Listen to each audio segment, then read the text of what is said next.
Hi, I'd like to welcome everybody to 2025. So, Happy New Year. And I can't believe, but it's we've just completed 3 years of the Deals podcast. And I've absolutely loved being the host of it. And I couldn't think of anybody better to welcome for this special podcast to be Dan Hill. Hey, Dan. How are you, Mark? Very, very good, thank you. Congratulations. I genuinely can't believe it's 3 years. No.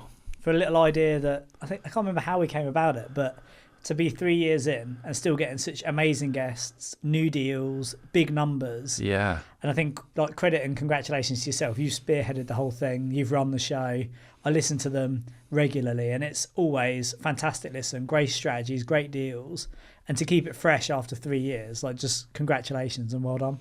Yeah, I've really enjoyed it. I mean, I love doing it and I love hearing about the deals. And I've just been looking back the last 12 months of podcasts and it features over £7 million profit and over £1 million of cash flow in those deals. So it's amazing. One of the biggest things I get out of it, which people who are listening to this, I would just encourage them to keep listening to tune into it, is how there's a lot of people think that there aren't deals around. People say, where are these deals? They don't exist. Before you arrived, Josh and I were chatting. He was like, yeah, but where do you find these deals? Like they're these like mystical creatures.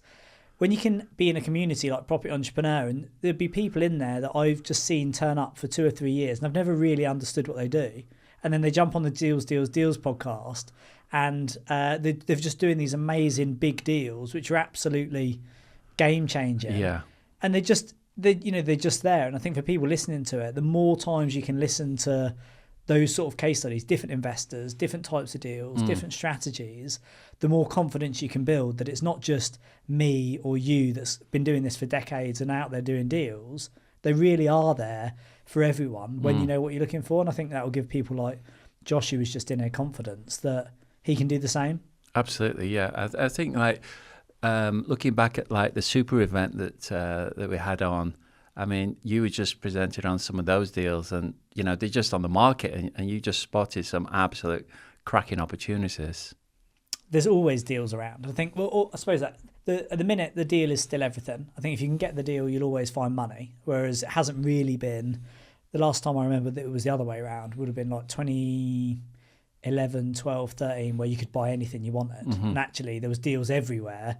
But the reason was nobody really wanted to invest. The market was slow. Since the market picked up and came back around, like 2018, 2019, the deal's been everything. But once you know what you're looking for, and if you really hone your craft, same as anything, I believe there's deals everywhere. And, the more you develop that ability to identify them, I see them all the time and I'm obsessed by it. I just can't, probably similar to you. I see something, I'm like, that's a deal. And I can tell other people to buy it at the super event where I said, here's a deal. Right, guys, here on the screen is a deal. This is without a doubt a deal. Somebody go and buy it. And bearing in mind, there's the best part, 200 people in there. A week and a half later, when it was still on the market, I was like, right, I'll show them. If nobody's going to buy it, I'll buy it myself. And I did end up buying it myself. So yeah. So the headline fees on that was fantastic as well, wasn't it? Yeah, I mean, they're crazy. I won't share it because we've not completed yet. Yeah. But it's, absolutely bonkers. Like 40, it's absolutely crazy. We'll do it on another podcast, but it'll be 7-figure equity, well over £10,000 a month cash flow, no money down, no money left in, nearly 90% bridging on the way in, just A grade property. Yeah. Absolute banger. The textbook of a deal. If there was boxes you were looking to tick and there was a list of them, this would probably tick all of them. And it's that next needle in a haystack deal where every time I do a deal, I'm like, wow, I'll never see another one of them again. Like Manco House. The last time you were here, we were talking about Manco House. And I was like, I'll never see one of them again. But in my head, I know I will do. But you have to wait 6-12 months till they come. Yeah. When it came, I just moved. I was like, bang, bought it within like 48 hours. Yeah. So the deal of a lifetime comes around once a year? Yeah, it's just a deal of the year. Yeah. We just call it deal of the year now. Yeah. So yeah, definitely. Amazing. So as we obviously starting 2025, we've had like the stamp duty increases from 3 to 5%. What do you think, as we're looking forward, the best for people that are listening now, the best strategies? So if we start off with the wealth hierarchy, looking at the cash flow. So people that are interested in cash flow, should we just go through what your recommendations are? For strategies? Yeah, so as far as the budget and changing stamp duties and things like that, my general sentiment, bearing in mind I wasn't around in December, so we're recording this a little bit before that for those who are listening. So if anything has come in that supersedes this, that will obviously change it. But from the budget, I genuinely think if you're in business and property, it was I think we'll do well out of it. I don't think it will be without its not even really challenges, but changes. So you see things and you have to change it. So for example, you said about stamp, there's that surcharge now gone up to 5%, and it is quite onerous, especially when you get into bigger properties. My sentiment to you before we started the pod was either you just suck it up, and it's like the reality is the higher these barriers to entry get, which is, you could end up paying 30, 40, 50 grand on stamp duty to acquire a site. If you're planning on owning that building for 40, 50 years or a lifetime, it doesn't really matter. But it will impact you if you're looking to do flips or if your margins are too tight. So it's really looking at it and being strategic and just either sucking it up or working around it. And the way to work around it would be there's certain asset classes that it doesn't that don't qualify, that are exempt basically. Well, they're not necessarily exempt; they just don't fall in that category, like commercial or these blocks that we're buying. When you're buying 40, 50 apartments or even 10 apartments, I think if it's over 6, you get what used to be multiple dwellings relief is now non-residential or residential exempt. Things like that. So ways to work around that. If you're doing flips, it could kill the deal because just the acquisition and ownership is going to cost you tens of thousands. But that's where we can start to do more creative strategies and like assisted sales, back-to-backs, things like that. Maybe EDCs, maybe not. But moving into the year ahead with cash flow, and when we talk about cash flow, profit and asset, the objective of cash flow is to get basically maximum return from ideally the smallest investment in either time or money. And whilst there's some asset classes that are coming back around, without a doubt, I would say for the year ahead, my favourite deal for 2025 is back-to-back leasing. Back-to-back leasing. I released a podcast on the Blueprint podcast recently explaining it.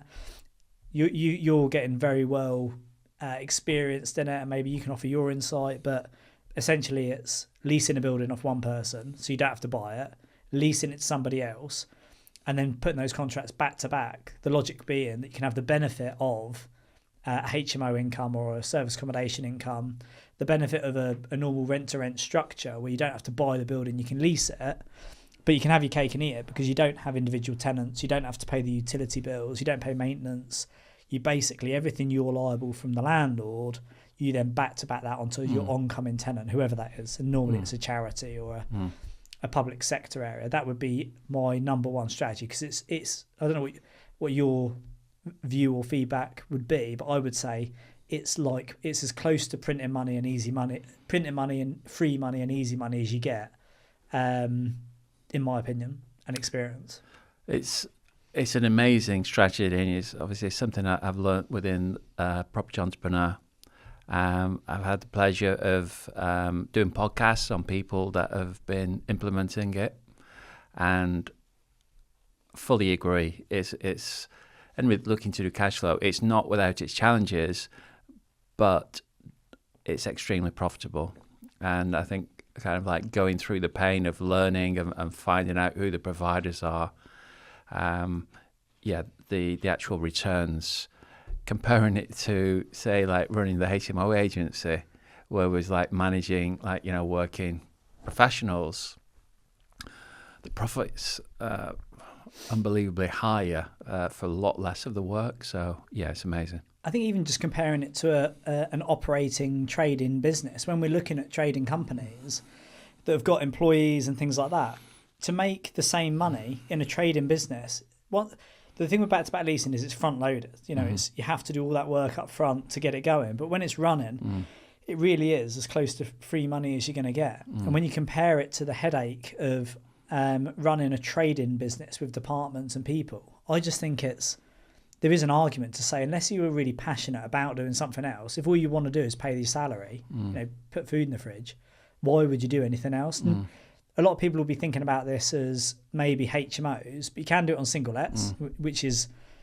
unbelievable. You could take a single let. We've seen case studies, I think probably even on the podcast. I think Jay shared one on his episode where on a single let he was making... Was it 20k or something like that? Yeah, it was crazy. It was like well over, I think it was, it might have even been more. And he was making it on a single let property that he then leased on to a large family, benefit family, I think it was, which was crazy. And I've just got one in front of me now, which I was picking up. So John Woodman, who is one of our board members on Property Entrepreneur, he did this back-to-back leasing strategy last year, and he put an option on it. Yeah, we covered that on the 1st of November podcast, which is, the figures, wow. Do you want to just give us a summary of that? Yeah, assuming the figures I've got are the same ones you had, for a building that he doesn't own, he leased half off to the council, half off to a private operator, and he's making £9,531 profit a month. Yeah. For people listening to it, go back and listen to 2 episodes ago for November deals. So he's making 114 grand a year. Plus, if he does exercise the option that he's got, he reckons he can make another £1 to £1.5 million profit. Yeah, you just look at that and you just think, why would you, if you want cash flow, why would you go and buy a house nowadays? 10 years ago, you and I both did it. 5 years ago, we both did it maybe. Why would you now go and buy a house, convert it into a HMO, and then rent the rooms out? I just don't know why you would. So yeah, back-to-back leasing, I would say. Absolute banger. And then the others that you've got for cash flow? I would say anything you can put on a long-term lease. So single lets now, although it's going to change. So basically the law of logic always corrects itself. So previously you had a gross yield at 6% on single lets, but finance at 1% or 2%. So it cash flowed and it made good sense. But we've been in this equilibrium point recently where gross yields have been 6%. Net finance costs or gross finance costs have been 5.5%, and actually a single let property just doesn't work. So that will correct itself over the next couple of years as rates come down and rents continue to increase, because it's just the law of logic. But for people who are sitting on single let portfolios who maybe don't want to exit for whatever reason, putting those on a lease. So anything on a long-term lease, I find specifically with single lets, it doubles your profit. So property that might make £200 or £500 a month because of the high finance costs will actually go to make £400 or £1,000 a month because you're reducing all those operating costs. You don't have voids, letting agents, compliance. And then the second is it's just easy money. You just think if you have to have a tenant that changes every year, couple of years, wear and tear, maintenance, agent fees, evictions, bad payers, it's far more lucrative and it's easy money. So it's like my new obsession, which I'm banging on about a property entrepreneur at the minute, is where is the easy money? What do you look at that's easy money? And I had a plot of land secured on an option recently to build 80 houses on, about 85 houses. And I was getting really excited about it, building affordable homes, thought it'd be fantastic, in line with the government strategy, thought it was the next really great opportunity.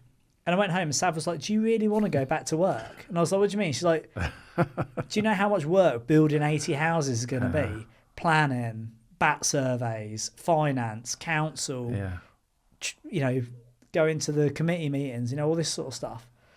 And I just walked away, I was like, do you know what? It's completely right. It's like, it might be a bit exciting, but it's not easy money. Whereas the deal I shared with you earlier, to me, it's just a paper exercise and it's great buildings, it's sexy, it's exciting, but it's not keeping me up at night and I'm not betting the house. So long-term leases, I'd say definitely. This is one that I think's really, and I've said this a few times and people have sort of not back in their seat, that they're not seeing the same thing, they're surprised. I actually think what you're going to see over the next 24 months is a resurgence and actually new level of demand for student housing. So in a lot of cities, the general consensus has been PBSA is completely oversupplied, there's empty beds, university rates since the pandemic are starting to drop. There's definitely, from what I'm seeing, there's definitely been a macro shift that students especially domestic students, UK-based students, tend to want. There seems to be a post-COVID trend. They want smaller groups rather than bigger ones, which actually there's loads of reasons why you might want to share with 3 or 4 mates rather than 7 or 10. Yeah. And that probably isn't just COVID related. But at a macro level, that actually the universities are now having record applications. We'll see what happens through the change in government, but there was a stance recently that they wanted to go from 50%, which was the previous Conservative target, to 70%. And also there's just huge demand from internationals who want to come to the UK and get some of the best education in the world. And what I'm seeing from on the ground in the cities that I'm around in, and also the reports that I'm reading, I genuinely think there could be an increased demand in student sector and accommodation over the next couple of years. And bearing in mind, I'm completely anti. I've said since 2012, I remember a good friend of mine that you know from Liverpool came down to the Nottingham Pin meeting and he said, yes, student accommodation, next big thing, PBSA. And I drove him around Nottingham city centre and I said, tell you what, all of these sites are going up. It's going to be oversupplied. It's going to collapse. And that was over 10 years ago and it still hasn't collapsed. Sites are just becoming further and further away from the unis. And whilst I definitely don't think buying individual studios is a good investment, I think if you understand how to develop student HMOs in the right areas using things like PD and Article 4 areas and ideally buying a 3 or 4 bed and turn it into a 7 bed, you can genuinely make a couple $100,000 per deal. Or even doing small PBSA schemes. I've looked at a couple of schemes, 20 to 60 units. If you know how to play that game, I think there's a lot of money to make. Okay. Probably one more for cash flow is, and this is one that's overlooked by a lot of people, especially if you're feeling uncertain or nervous about changing government, changing tax, increasing stamp duty, or even you just want to make more money, but you don't really, maybe you've got to a point where everything's working quite nice, you're feeling comfortable, you're making good money. For cash flow, I would say doubling down. And what I mean by that is this year, or last year rather, 2024, we ran a strategy called Beat the Budget. And what I did was we incentivised one of our team, who's the most senior in the portfolio management side of things, and basically gave her full control over the budget. We gave her last year's budget, said, right, this is what the blocks and buildings and private school and stuff ran on last year. Her target is every month to beat the budget. So she's looking at every place where she can do Section 13 rent increases, insurance policies. Most people listening to this, if they're familiar with it, a good outcome nowadays with annual insurance policies, whether it's your car or your house or your portfolio, the general sentiment tends to be if you can get the same rate this year as you got last year, that seems to be a success. In most cases, if you're not aggressive with it, it actually goes up. And there is a sentiment that that's just the way the world works now. But she went into all of the policies and really looked at like where we're double covered for staff or where there was elements that could be renegotiated. And she saved thousands of pounds on little things like that in the portfolio. And the net effect over a good sized portfolio is significant amounts of money. It's thousands or tens of thousands of pounds a month. And to double down on what you've already got means you do less work yourself, you make more money, and actually it's the sort of things you should probably do for good practice anyway, but we don't. It's easy to get sloppy when we're focused on top line. So that'd be the last cash flow one off the top of my head probably would be just looking at what you've got and actually sharpening your pencil and just block a few of the holes up in the bucket. Very good. Okay. Any other cash flow ones that you can think of? Clients that we're dealing with, people looking to sell and buy. I would say HMO is still popular. And do you think that whilst they're still popular, would you, as a cash flow strategy, obviously a lot of this comes down to definition, as a cash flow strategy, where the aim of the game really is, if your primary objective is cash flow, it's just to pay the bills, isn't it? It's to put food in the fridge. Yeah. And would you still recommend it as a strategy? I think for like working tenants, the rents are still increasing. Really? Yeah, and still good occupancy levels. What would you? I mean, occupancy seems crazy. Do you remember back in the day where you would try and strive for like 95% occupancy? Now it's if you've got a void, you're probably on holiday or being sloppy. I think for those that are run well, I think occupancy levels are high. Certainly, like in say Salford, Manchester, rents, Yeah, in the 700s now, some into the 8s. That's crazy. Yeah. It used to be like 550 to 650, isn't it? Yeah. Yeah, that's bonkers. Yeah, and that's it. I suppose horses for courses, because you can get that. I don't know if it's my recommended strategy now. I don't know what it would take for me to get involved with it, because I'm just focused on the asset slab now. But I could see the logic in when people say, I've got, or like Jay we talked about. Jay's got a HMO portfolio in Reading, great location, great properties, built them all himself, never empty. Why not? But then also I think, when you think why not, I also think I'm yet to see, and I've said this multiple times and still yet to see it. I'm sort of actively encouraging people to present it to me. I'm yet to see anybody show me a HMO portfolio. Josh Keegan was the most recent example of this, where he developed a really great portfolio in Manchester, looked good, kitchenettes, interior design. And he was like, yeah, but these aren't lease HMOs. These are professional HMOs. I've developed them like that. They're en suite and stuff. I said, well, just go to the market and see what you think. And I'm yet to see anybody present the figures, realistic figures, of a professional HMO that's run as a professional HMO for, say, a 12-month period against exactly the same building that would be run on a lease, and it not be more profitable and less headache on a lease. Now, I'm not trying to talk people out of it. If you enjoy it, fantastic. That's part of it. I can see the logic and the appeal, but I just think you can have your cake and eat it with that stuff. Yeah, I think it's just those people that just prefer to have, the tenanted stock, the young professionals or students. So I think it is there, and I think that people are, still buying within that sector. Yeah, it seems to be big. I mean, Derby's announced Article 4, and I've been saying that's going to be oversupplied for years, and it has now just had that Article 4 spike that we see all the time. They say it's coming in 12 months because it's already oversupplied. Now people are piling in. But it seems to be very resilient. Like, it just keeps going and going and going. I suppose also I had my fingers burnt with it. I built my big portfolio during the boom times of 2011, 2012, up to about 2015, 16, when I thought the world was it was just a never-ending gravy train. And then when the market turned and it got oversupplied and the rooms are empty and the utility bills going up and you're doing loads of work for small margins, I think that probably tainted my view. But it also motivated me to find something better. And I think what I do now suits my personal preference and position much better. It's certainly been interesting looking at you kind of like going through the levels. Yeah, it's been great to see. Yeah, and again, we talked about it before you came in, and I was chatting to Josh about it earlier. You have to, you got to go through the gears, haven't you? And when people look at deals, the one I shared with you earlier, make over £1 million, but I've got to put 4 million quid in to make, or 3 million quid in to make $1 million. But you can only do those deals once you've earned your stripes. You go through the gears, and I shared with you a story earlier that somebody that I work with said, they were quite surprised. I don't know if they were surprised or disappointed or shocked, but they said their basic sentiment was, I can't believe it's taken me over 10 years to make my first $1 million, and then I made my second within 10 months. Wow. And I was just like, well, that's sort of how the world works. Because you could easily think, well, I've wasted 10 years to make that first $1 million. I should have been doing this all along. But when I was at the beginning, like some people listening to this podcast will have not done their first deal yet. The idea of spending £3 or £4 million or buying a Manco house, me spending £1 million cash without even seeing it, that's suicide.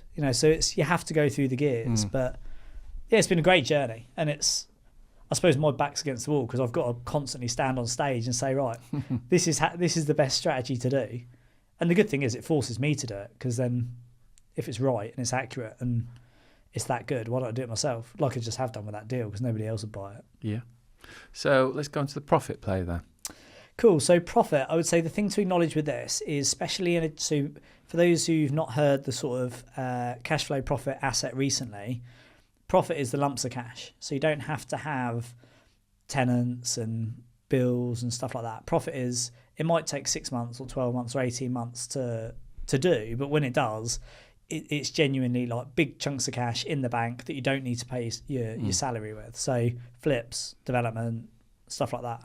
In the current market where there's volatility with rates, inflation, the budget, change in government, with all this volatility, I would say that a real good consideration with this is again, it's all about easy money and having your cake and eating it. How can you make 20 or 50 or 200 grand in a deal without actually being the deal sort of thing? And I would say the big one there is brokering deals. So you've done this for longer than I've even known you. How can you sit in that deal where you see an opportunity and you pull it in, and then you either package it up or you present it or whatever you do, you facilitate a transaction, and then in the middle you earn a big fee. We used to have a deal sourcing company. We did over 100 deals. And for HMO, we would make minimum 15K, for a development, minimum 40K. And you compound that up over a few deals in a few years, it's significant sums of money. But we only had one part-time employee. We never paid any of the overheads. And it was just really lucrative cash money in the bank. Brokering deals like that worked really well. And I think that will always work, especially in the current environment. And then also with what you're going to see a spike of. So I've also done quite a lot over the last few years of brokering business deals for people.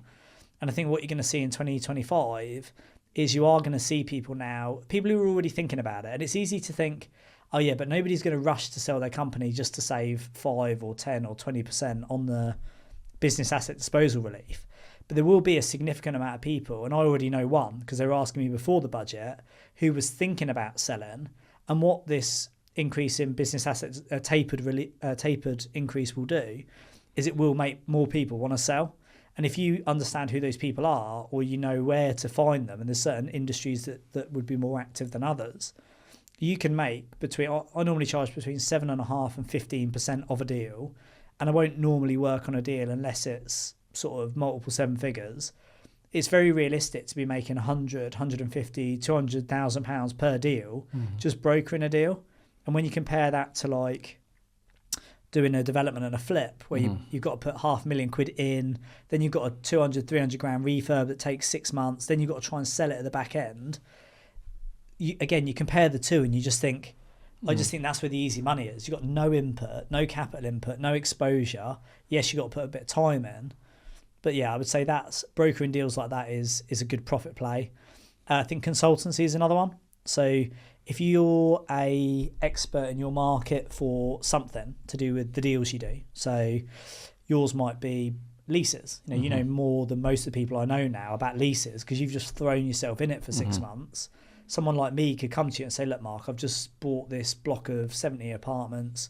What's the best way to carve it up for apartments? You could say, right, well, I'll work with you. I'll help you secure the leases, but my fee will be the first month. And for me, I'm like, well, that's 1 month out of a 5-year lease.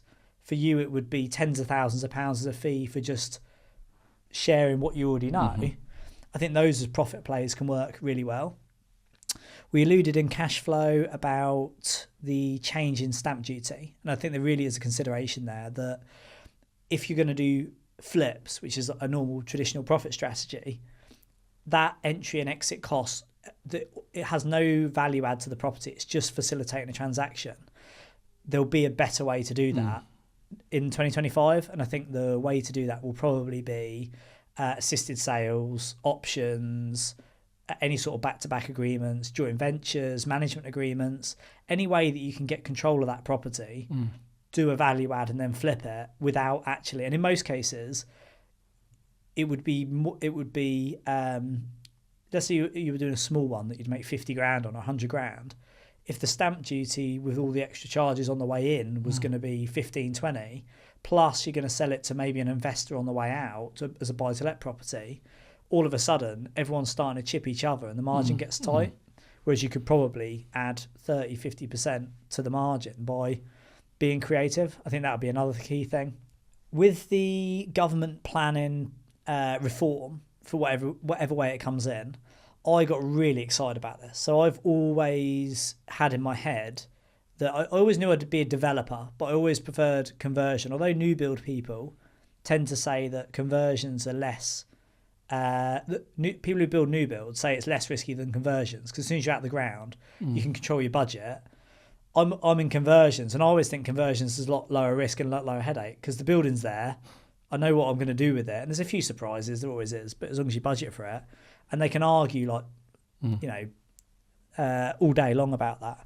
once the reform was announced, I thought this is perfect. I want to go into high density again because I know how to make that model work. I can't do it with residential anymore because national space standards, but I could achieve the same model by doing high density, new build, affordable housing.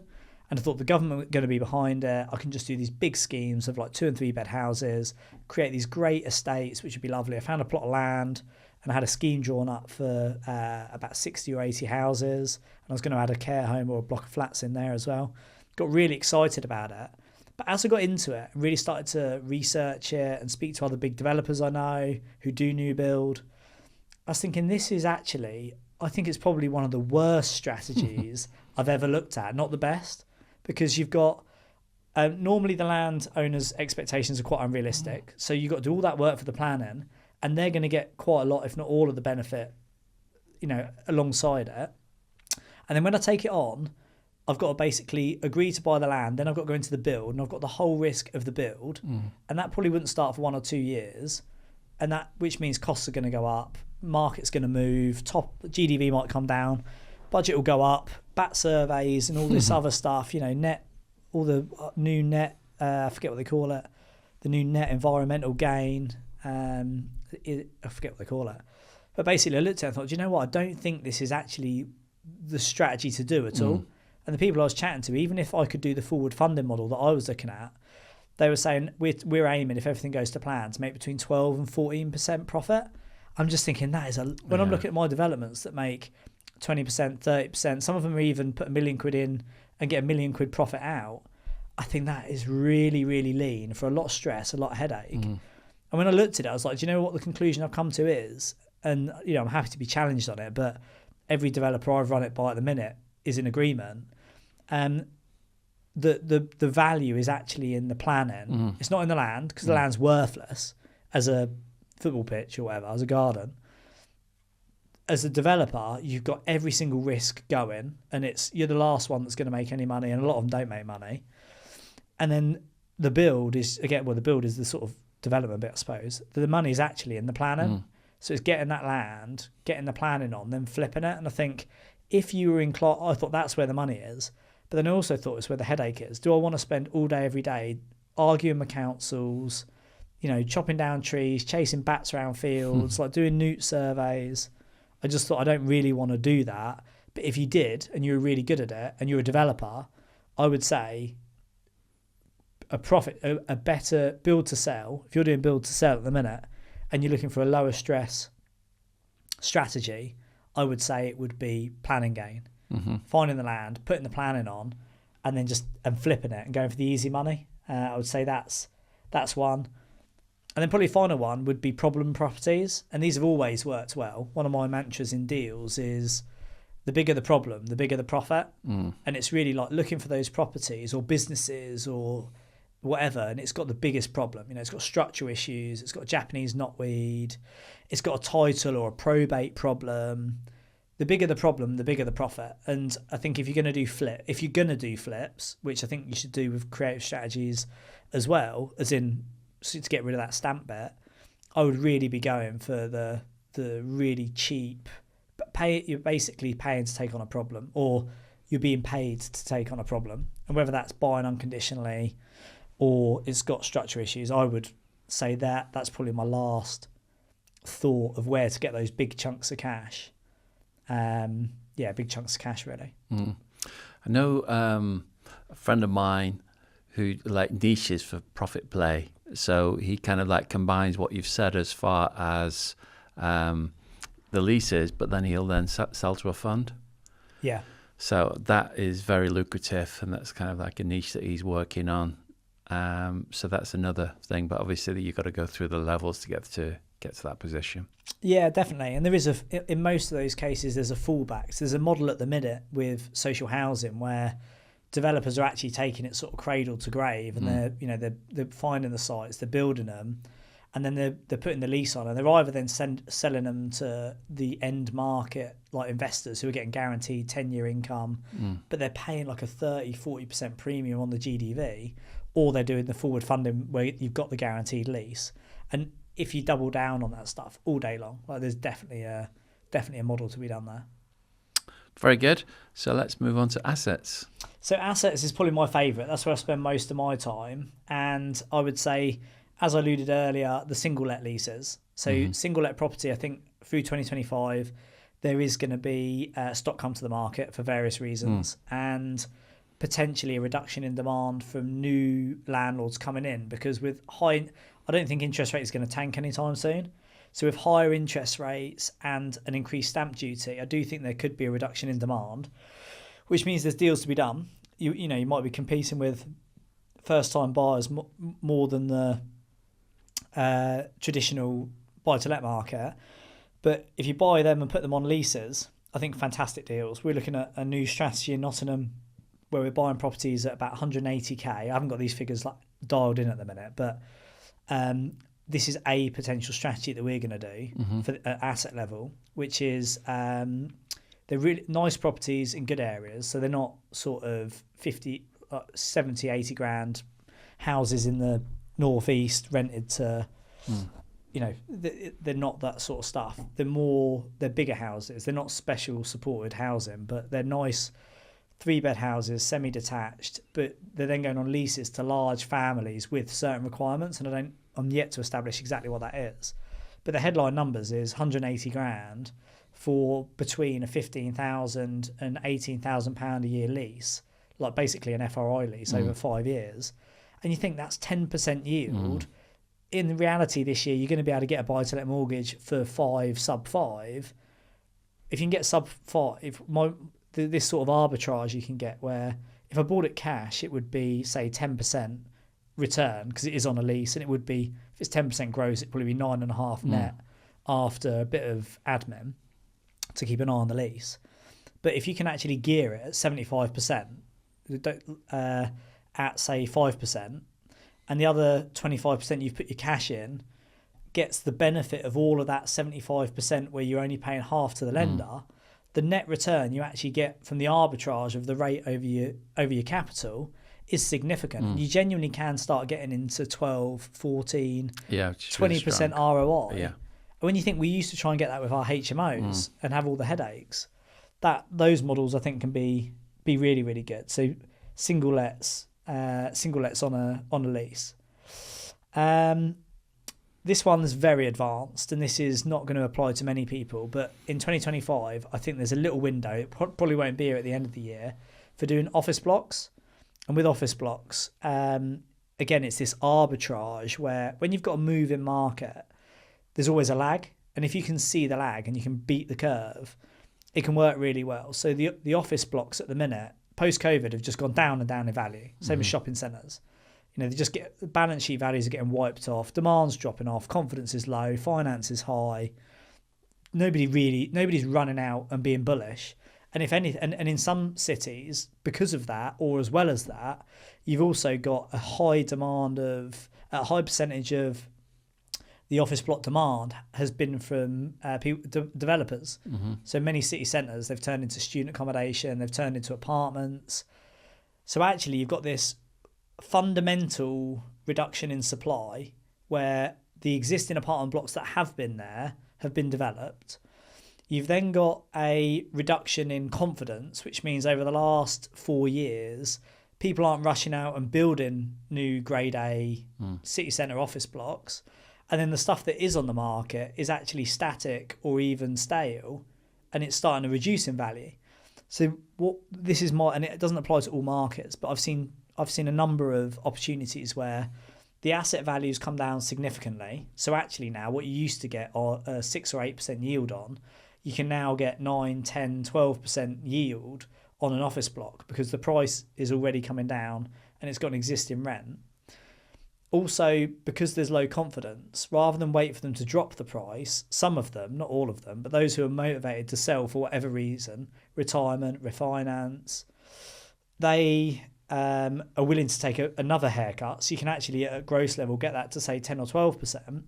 And then again, that same arbitrage of gearing where you could get a gross yield at 12, net yield at 11 or 10, probably closer to like 11 net. And then if you put that arbitrage over a 5 or 6% finance package, because either you've got a strong lease or the market is coming back, or you use a private joint venture partner who's only really looking for 6 or 7 or 8% or 6 or 7%, actually there's this little window of opportunity where you can do some really great deals. And there's two sites that I've looked at. One was an asset management opportunity, which was one tenant, and I was looking at multi-letting it like I did with Mankell House. So with Mankell House, they were aiming for a income of about 90,000. I think when we bought it, it was projected at sort of a £90,000 income on £1 million purchase, which was probably about right for pre-COVID. But then once we got into it and realised, because I was going to develop it into resi, I realised because of the market change, because of slicing and dicing it and putting it into 21 units rather than 3 or 4 big ones, again, it's just playing the market. And we ended up with £185,000 a year in on that building that only cost me 960 grand. There's just this real, as the market moves, you just see when it starts to turn. And I think in the short term, there's a fantastic opportunity to buy some really great stock and get a solid, low risk, low return cash flow on it at the asset level. But also in the medium term, the city centre one is city centre. Like city centre is always going to be city centre. You buy it depressed, you ride the market, the world just does what it does. The other one was in a real unique spot where actually, so this is actually in Nottingham. I don't mind. I'm not going to buy it, I don't think, so I can share it. It's Nottingham office block down by where the Broadmarsh was, and the Broadmarsh area has been on its knees for 5 years, 10 years, and actually 4 or 5 years ago, we're going to develop it, so they closed all the shops down, knocked it down, and then they went bankrupt. So actually, it's just for the last 4 years, there's been a half-built shopping centre. Everything else is just a building site. All the other shops now have gradually just died because nobody goes there. It's a black spot. But actually, when you read the local council's plan, it's one of the prime development areas. So they've rebuilt all the car park around there. They've rebuilt the college.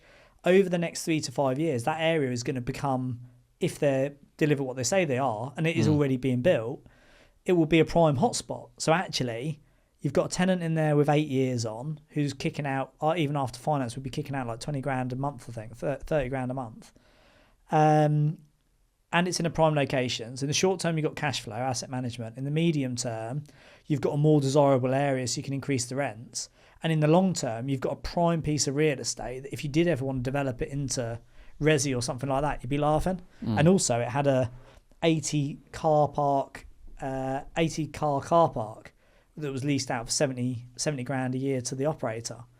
Nobody in the city centre has a 70 car park that's not, like NCP or someone like that. So yeah, there's definitely deals to be done. And I'm just obsessed by deals. I just look at everything. I just literally lay on the sofa and flick through the Rightmove and Commercial and Estates Gazettes and just analyse everything. And because I read a lot of stuff, I just sort of, see where these opportunities are. So that's a great one. I think that's a great one. This one is a probably speculative buy. So the next one is, and you'll see this in most town centres, maybe with the exception of Manchester, because my perception of prime Manchester is actually still pretty good. I think Manchester and Leeds seem to still be really quite fresh, polished, nice city centres. Everywhere else is just a shithole. It's like, probably shouldn't have said that. Everywhere else is just a dive. There are places I go, Bedford, where I grew up. Sheffield is the nearest city centre to where I live. Nottingham city centre is on its knees. Debenhams closed down 4 years ago, and it's just covered in pigeons. It's a Grade 2 listed building. It's just covered. It's just homeless people all over the place. These places, combination of post-COVID, underinvestment, just becoming mature and stale, retail dropping off. It's just starting to really die. But again, the reality is, once the economy starts picking up and confidence comes back, people are either saving money or spending money. And let's see what the Labour government do. I suspect minimum wage will go up, people will feel more wealthy, GDP will start to go up, public sector investment, whether that's infrastructure, rail, I don't know if there's any that have been announced in Manchester yet, all of that stuff will get it going again, and I'm sure it will come back. And I've been saying this for about 6 months. Nobody else has. They've been saying the high street's dead, shopping centres will just become experience centres. But actually now, if you see some of the front runners coming in, So, for example, Mike Ashley is being very bullish. He's trying to buy everything he can, buy shopping centres, big brands. He's trying to get on the board of Boohoo at the minute for whatever reason. There is definitely, when those markets go down, it's great because you want to buy low and then obviously ideally sell high. And I just think there's a turn in that market. That said, you don't want to buy a building that's not going to lease for the net and hold it for 3 years. So what I think can work really well at the minute is because you've got various types of PD, and I'd have to check what they are. I think it's like AAPD, ABPD. I forget what the other one is, but basically we've got retail downstairs and then storage upstairs. There's loads of units, especially I'm familiar with like Nottingham, Sheffield, the markets I look in. There's loads of them that just derelict. No tenant would really take the bottom. You can probably stick a barber's or a vape shop in there. But really, if you can buy it today cheap, develop upstairs to get a bit of a balance sheet play to make the equity look better, that will always be prime real estate. And in city centres, service accommodation, specifically in the places I look at, is booming. It's always busy, always full. You can make $1,000, $2,000 a month off a simple apartment. Have that as your cash flow, and then just own this prime real estate that in 5 years, 10 years, you know is going to get better rather than get worse. So that would be another one. The ones I alluded to earlier, apartment blocks. I've always really developed apartment blocks. Most of my portfolio now is apartment blocks. I think I've got over 100 apartments, and all of them are in blocks apart from one. And the one I bought in a block has the highest rent of any other apartment, pretty much, in the portfolio. But it's also the least lucrative. And the reason for that is when you own a leasehold property, you've got ground rent, service charge. It's just a nightmare. So that was a lesson learned. I probably wouldn't do that again. Whereas when you buy a block, you are the freeholder. You have no ground rent, no service rent. And also, there's very few people who own blocks that are happy to lease them. And I just build blocks or buy blocks and then put them on leases. And the demand, from what I've found, is really strong. And if you know how to play the game with the operators to make it work as a win-win, it can be very lucrative. And I think at the minute you've got landlords who are either tired and sick and want to sit and want to leave the market, or in many cases you've got developers who couldn't sell and are trying to refinance and it doesn't work, or you've got existing landlords with existing stock that are going to refinance and they've had the building for 5 years or 7 years or whatever their finance was, and in that time rates have gone from 3.5%, 4% to 6, 7, 8%, depending who you are and what the block is. And it just doesn't work. They're looking at it and saying, right, well, if I refinance now, I'm actually going to lose money every month, because they don't understand there's an alternative. And the alternative is you buy the blocks cheap, and some of them you can buy really cheap. I offered on one the other day. They wanted 1.95. I offered them 1.6. And they're down to 1.8 already. And that was only maybe 6 weeks ago. That was through another property entrepreneur. The demand for people buying them is quite low. So if there's any motivation for whatever reason to get out, you can buy them real cheap. But then as soon as, like I was saying about the single let strategy, if you put it on a lease, you can not only get sort of a really strong rent, and a lot of these blocks are under rented anyway because they haven't done rent increases in 3 years and rents have gone up huge. Not only can you get a really strong rent on the open market rate across the block, but it definitely removes probably 30 to 50% of the costs, management, letting, stuff like that. And then you can also, in the same way that people at like Cashflow level would do it for HMOs, you can do the same for blocks of apartments. So when I refinance mine out with, say, probably not Lloyd's because the loan to value is quite low, but with, say, a Shawbrook, who are looking, they understand that hybrid market where it's not full commercial like a shopping centre, but it's not a house or a block of residential flats. It's a building with a lease on it. You can gear that up, and you can genuinely make hundreds of thousands of pounds or millions of pounds just from playing that game. And the most recent deal we did, we'll make between 1 and 1.5 million in equity and £10,000 to £15,000 a month cash flow. So not net cash flow after everything. So that can be really lucrative. And I don't know, I just love blocks of flats. I just think I don't really like HMOs anymore because I think they're too noisy. Having one big building that I'm developing to lease out to Tesco Express makes me nervous. But having a block of apartments in great areas, I don't know, I just really, really like it as a strategy. And then probably just a few to finish, and then any questions you've got. So specialist supporters housing is, people love HMOs. People are now getting into social housing. Specialist supported housing, SSH, people are calling it, or people call it, seems to be the turbo. It's basically like taking leasing and big HMO developments to the next level. It's not for me. Like, my ship on that front sailed. It just is quite capital intensive, and I think there's risks associated with it. But the people I know who are doubling down on it and doing well are doing incredibly well, like really, really well. So I think that is a huge one that can work really well. Another one is, and this is where you can have your cake and eat it on the, when I alluded to why I would do HMOs for cash flow, you want to do them for cash flow, but for me, I'm really just interested in the balance sheet. If I were to do both, I would be buying prime properties in Article 4 areas, and the strategy we call A4, C4, PD, which is Article 4 areas, buying C4 properties where you can use permitted development to develop them. And I remember listening to somebody on the Deals podcast who'd done a few of those that you interviewed. It was Tom. Was it Tom? Tom in Leeds, yeah. Yeah, that's right. And he was making £100,000 to £200,000 per deal using that strategy, buying a 3 or 4 bed and converting it into a 7. And you can really play the game on that. I think that's a fantastic strategy.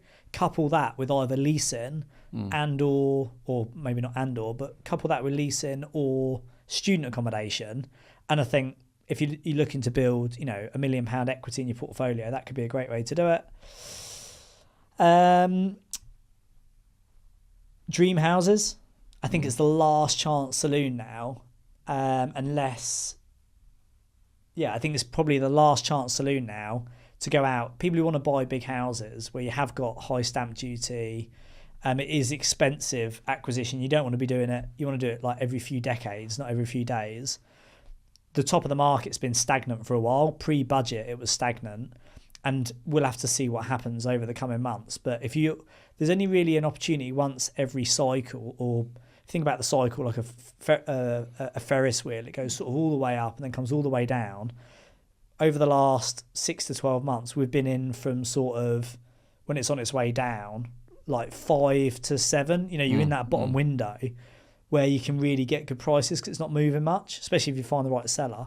And we did a podcast previously on my site that I bought, my house, the Hall. And I think we're in that, but I feel like it's going to come back round now. I feel like optimism will come back. I think spring is going to be a huge spring ping market. I think the spring will uncoil. Everyone has been looking out the windows, seeing what the neighbours are doing. They're going to start selling up. Rates are going to come down, and I think from April to July next year is going to be a real hot market. So anyone who wants to buy, I would say January, February, March, beginning of the year, winter, get out there and get some deals done on. Or if you're looking for your dream house, now's the time to buy it. The next time will probably be the next recession or pandemic or whatever shock we have next. At asset level, value investing. So this is what I call the Warren Buffett way, is buying anything that you can buy cheaper than you can build it. So like BBC, below build cost. Anything you can buy below build cost and use permitted development on is crazy money. So a few people that I work with, do deals with, a few fellow board members that the deals that they're doing where you genuinely are making 300, 500 million pound equity per deal and you're kicking out tens of thousands of pounds cash flow. In most cases, they're not new build. They're not small HMOs. They're big commercial blocks that are being converted. They're big problem properties with fire damage that are being bought cheap. They're prime property locations. Anything in that below build cost space, I would say, is great. Like these apartment blocks that I've just bought, like Mancourt House, Waterloo Crescent, Wycliffe Mill. When you stand there and just think, wow, I could be the owner of that site for 200 grand, 500 grand, £1 million, and you just scratch your head and can't see a problem with it, I would say that's where I've made the majority of my money, is buying stuff crazy cheap, understanding how to play the game and create the equity, and then having a really strong cash flow exit. And that really, whatever strategy you do, is the best way to make money at the asset level. And going into 2025, I think that's where the deals will be. Very good. So we've covered now the three levels: cash flow, the profit, and the assets. One of those things you did mention was about the sale of businesses. Anybody that might be interested in that space, what kind of sectors do you work in on that? As far as for you to sell their business, to broker deals. So I would say, so at the minute I'm actively trying to do less work. So I'm not actually looking for any brokering work, but I've sold all sorts of businesses, mainly property. Mm-hmm. So if somebody had a property business, I've consulted on a lot of the larger transactions that have happened in that sort of space in our community area. And that continues to work well. We've got the first one due to complete in the next sort of 2 months since the government said they were going to increase business asset disposal relief because there's a rush on it. For people who are interested in selling, you definitely want a broker. I'm definitely not pitching for the work because at the minute I'm just trying to protect my time rather than make more money. But you want somebody like me that understands how to play the game, because there's the brokering bit, which a broker can do. But it really, cutting a deal is an art form. You look at the best deals you've done. Most people couldn't do what you've done because it's your expertise. You understand looking after the two parties. It doesn't matter if you're representing the investor or the seller. You're normally sitting there with both hats on, trying to figure out how to get a deal done. Yeah. Brokers aren't that wise or experienced. They're more, how do I get a deal done? How do I get a sale across the line? And normally that conflicts with either what the seller wants or what the buyer needs, and it creates a problem. So I would say, get a really good, solid broker or a deal maker involved with you and pay them well. I don't take a penny until the deal's sold and it's done. But most people will ask for 5 to 10%, and I would say 5 to 10% of getting a deal done is a no-brainer. 100% of not getting a deal done is 100% of nothing. Okay, very good. So, here's to 2025, and let's hope it's a good one. Excellent. Anything you're focusing on? Anything you're going to get excited about this year? Very excited about the back-to-back leasing. So, big push on that. Let's see where we go. Yeah, I'll see what happens over the next few months. But I think my main bet will be hedged on apartment blocks and single lets. So we'll see where I go on. Thank you for having me. All right. Cheers, Dan. Thank you.